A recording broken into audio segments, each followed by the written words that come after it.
Hi friends, welcome back to my channel. ಹೇಗಿದ್ದೀರಾ? ಎಲ್ಲರೂ ಆರಾಮಿದ್ದೀರಿ ಅಂದ್ಕೊಂಡಿದ್ದೀನಿ. ನಾವು ಆರಾಮಿದ್ದೀವಿ. ಬನ್ನಿ ಇವತ್ತಿನ ರೆಸಿಪಿ ಏನು ಅಂತ ನೋಡೋಣ. ಇವತ್ತಿನ ರೆಸಿಪಿ ಉತ್ತರ ಕರ್ನಾಟಕ ಶೈಲಿಯ ಮೆಂತ್ಯ ಪಲ್ಯ ಹೇಗೆ ಮಾಡೋದು ಅಂತ ನೋಡೋಣ.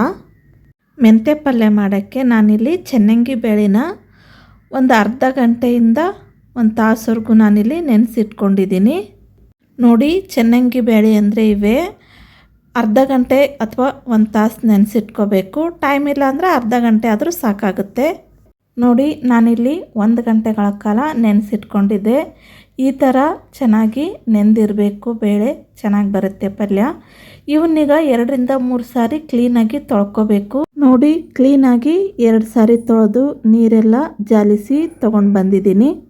ಹಾಗೆಯೇ ಮೆಂತ್ಯ ಪಲ್ಯ ಕೂಡ ಕ್ಲೀನಾಗಿ ಸೋಸ್ಕೊಂಡು ತೊಳೆದು ನೀರು ಜಾಲಿಸೋಕ್ಕೆ ಇಟ್ಕೊಂಡಿದ್ದೀನಿ. ಇದನ್ನು ಸೋಸ್ಕೋಬೇಕು ಕೈಯಲ್ಲೇ ಸಣ್ಣದಾಗಿ, ಹೆಚ್ಚಿಕೋಬಾರ್ದು.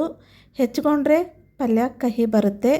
ನೋಡಿ, ಈ ಥರ ಸಣ್ಣ ಸಣ್ಣದಾಗಿ ಕೈಯಲ್ಲೇ ಸೋಸ್ಕೋಬೇಕು. ಬನ್ನಿ ಇವಾಗ ಪಲ್ಯನ ಒಗ್ಗರಣೆ ಹಾಕೋಣ. ನಾನೊಂದು ಬಳ್ಳಿ ತೊಗೊಂಡಿದ್ದೀನಿ, ಅದು ಬಿಸಿಯಾಗಿದೆ. ಇವಾಗ ಸ್ವಲ್ಪ ಎಣ್ಣೆನ ಹಾಕ್ಕೊಳ್ತಾ ಇದ್ದೀನಿ. ಎಣ್ಣೆ ಬಿಸಿಯಾಗಿದೆ. ಒಂದು ಅರ್ಧ ಸ್ಪೂನ್ ಸಾಸಿವೆ ಜೀರಿಗೆನ ಇಲ್ಲಿ ಹಾಕ್ಕೊಳ್ತಾ ಇದ್ದೀನಿ. ಸಾಸಿವೆ ಚಟಪಟ ಆದಮೇಲೆ ಜಜ್ಜಿರೋ ಬೆಳ್ಳುಳ್ಳಿನ ಹಾಕ್ಕೊಳ್ತೀನಿ.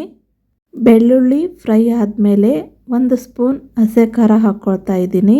ಹಸೆ ಖಾರನೂ ಫ್ರೈ ಆದಮೇಲೆ ನಾನಿಲ್ಲಿ ಅರ್ಧ ಸ್ಪೂನ್ ಅರಿಶಿಣ ಹಾಕ್ಕೊಳ್ತೀನಿ. ಇವಾಗ ರುಚಿಗೆ ತಕ್ಕಷ್ಟು ಉಪ್ಪನ್ನ ಹಾಕ್ಕೊಳ್ತಿದ್ದೀನಿ.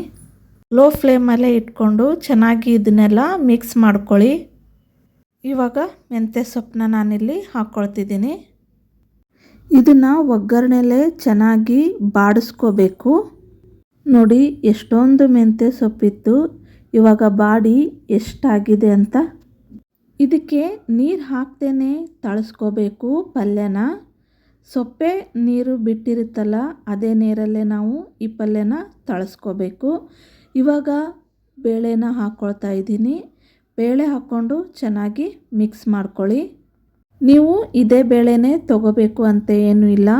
ತೊಗರಿ ಬೇಳೆನೂ ತೊಗೋಬೋದು, ಹೆಸರು ಕಾಳು ತೊಗೋಬೋದು, ಯಾವುದಾದ್ರೂ ತೊಗೋಬೋದು. ಆದರೆ ಅವನ್ನ ಕುಕ್ಕರಲ್ಲಿ ವಿಸಿಲ್ ಹೊಡೆಸ್ಕೊಂಡು ಆಮೇಲೆ ಪಲ್ಯ ಒಗ್ಗರಣೆ ಹಾಕ್ಕೋಬೇಕಾಗತ್ತೆ.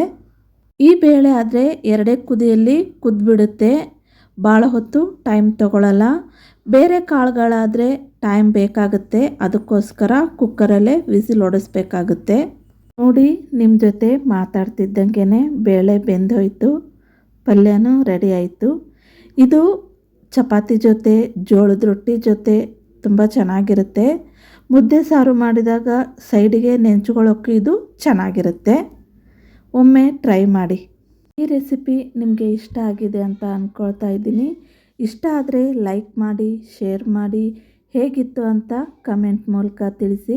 ಹಾಗೆ ಸಬ್ಸ್ಕ್ರೈಬ್ ಆಗೋದನ್ನು ಮಾತ್ರ ಮರಿಬೇಡಿ. ಎಲ್ಲೂ ಸ್ಕಿಪ್ ಮಾಡದೆ ವಿಡಿಯೋನ ಪೂರ್ತಿಯಾಗಿ ನೋಡಿ. Thank you for the watching.